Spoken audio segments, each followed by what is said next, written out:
बिहार में शराबबंदी लागू है। कई बार समीक्षा बैठक हो चुकी है। इस बार की समीक्षा बैठक तो काफ़ी चर्चे में रही। लेकिन क्या बिहार में शराबबंदी के साथ साथ नौकरीबंदी भी है? जी हाँ, ये सवाल इसलिए उठ रहा है कि एक तो विपक्ष प्रमुखता से इस सवाल को उठा रहा है, दूसरी बात ये कि नौकरियों को लेकर लगातार जो बेरोजगार युवक हैं सड़क पर आते हैं, नौकरी की मांग करते हैं, लेकिन सरकार के पास कोई जवाब नहीं होता। ऐसा कि संभव नहीं है। भाजपा ने कहा 19 लाख देंगे।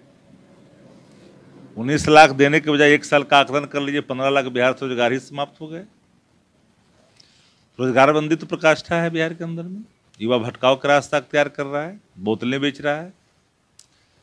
जो पैरेलल इकोनॉमी बिहार के अंदर में शराबबंदी का है, उसका पूरा नज़ारा अगर देखना है तो युवा और युवती अपने बैगों में लेकर करके रसूखदार लोगों के घर तक पहुंचाते हैं। 100-150 रुपया रोजगारी का आलम ये है। तो पैरेलल इकोनॉमी ऐसे ही बिहार में खड़ा नहीं हुआ शराबबंदी के नाम पर, रोजगार बंदी भी है। सारे सवालात जो मुंह बाए खड़े हैं, इन सवालों के हल नीतीश जी के बस की बात नहीं। बिहार की सरकार अब समय गिन रही है और बिहार की सरकार नीतीश कुमार जी के अकर्मण्यता का दंश पूरा बिहार भुगत रहा है। 19 लाख रोजगार की बात आप लोगों ने कही थी, 10 लाख विपक्ष ने कहा, तो आपने बढ़ चढ़ कर दोगुना 19 लाख कह दिया। देंगे कैसे? ना आज तक इस पर कभी कोई बैठक हुई है, ना इस पर कोई चर्चा होती है, ना कोई आपके मंत्री जवाब देते हैं। और जो युवक और विरोधी दावा कर रहे हैं कि इस बारे में सवाल करने पर भड़क जाते हैं आप। देखिए, हम लोग नौकरी दे रहे हैं।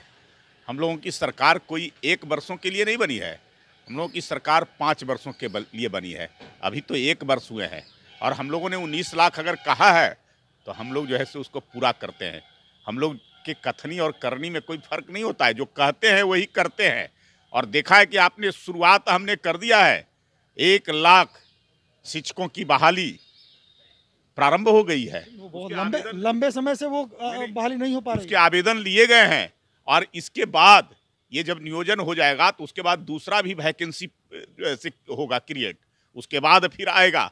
और अभी तो जैसे उद्योग विभाग के द्वारा विशेष तौर पे लोगों को रोजगार, स्वरोजगार के लिए 10 लाख रुपये का लोन, जिसमें 5 लाख रुपया सब्सिडी है और उसमें प्राथमिकता महिलाओं को, अति पिछड़े, पिछड़े वर्ग, अनुसूचित जाति, युवाओं को रखा गया है कि केवल रोजगार मांगने वाला ना बने, रोजगार देने वाला बने।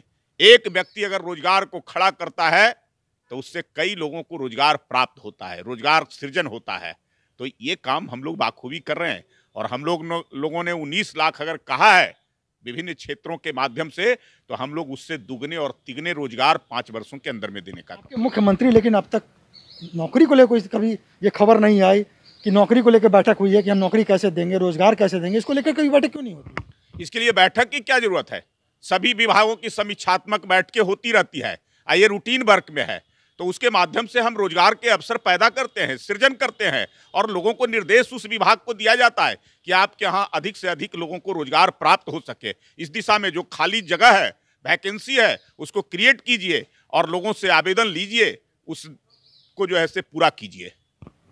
ये दावा एक बार फिर से हो रहा है कि बैठक की ज़रूरत नहीं है, क्योंकि बैठक तो होती रहती है सभी डिपार्टमेंट की और सभी जगह ये कहा जाता है कि जो आपकी जगह खाली हैं उन जगहों को भरा जाए। उसके लिए रोज़गार का जो स्वरूप है, जिस तरह से उसको बहाली करनी है, उसके लिए वैकेंसी निकालिए। लेकिन दावे अपनी जगह पे हैं, लेकिन सवाल लगातार उठ रहे हैं कि आखिर बिहार में बेरोज़गारी की दर इतनी ज़्यादा क्यों है और 19 लाख रोज़गार में देने के लिए जो वादा किया गया था एनडीए सरकार के द्वारा, वो कब पूरा होगा? 1 साल में कहीं कोई रोड मैप भी नहीं दिख रहा।